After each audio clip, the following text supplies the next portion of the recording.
Vous avez vu la feuille? On dirait qu'il y a comme plein de petites briques dessus là. Comme des écailles. Bah en fait c'est les cellules. Dans l'ancienne boutique des conservatoires et jardins botaniques, un nouvel espace dédié à la médiation culturelle. Ouvert au public durant l'après-midi des mercredis, vendredis, samedis et dimanches, on y trouve de nombreuses activités qui nous révèlent les secrets des plantes qui nous entourent.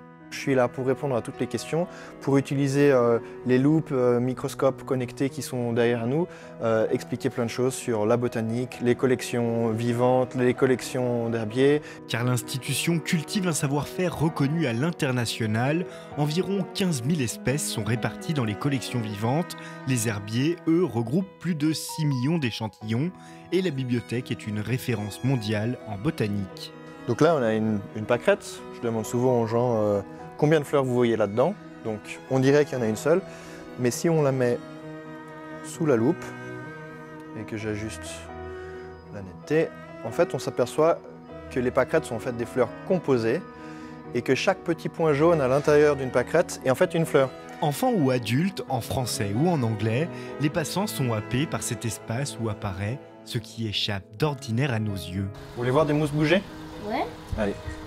Donc là j'ai un petit spray avec de l'eau. Je vous propose, on essaye de sprayer ce petit bout de mousse et on va voir si ça la fait bouger. C'est bon? Waouh! C'est impressionnant!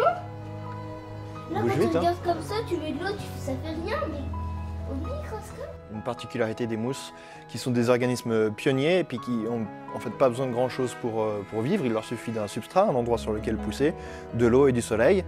Et donc elles sont adaptées à ces milieux où il n'y a pas grand chose de plus et donc à résister pendant longtemps au manque d'eau et pouvoir se rouvrir. L'espace de médiation, un lieu à découvrir lors de votre prochaine balade au conservatoire et jardin botanique.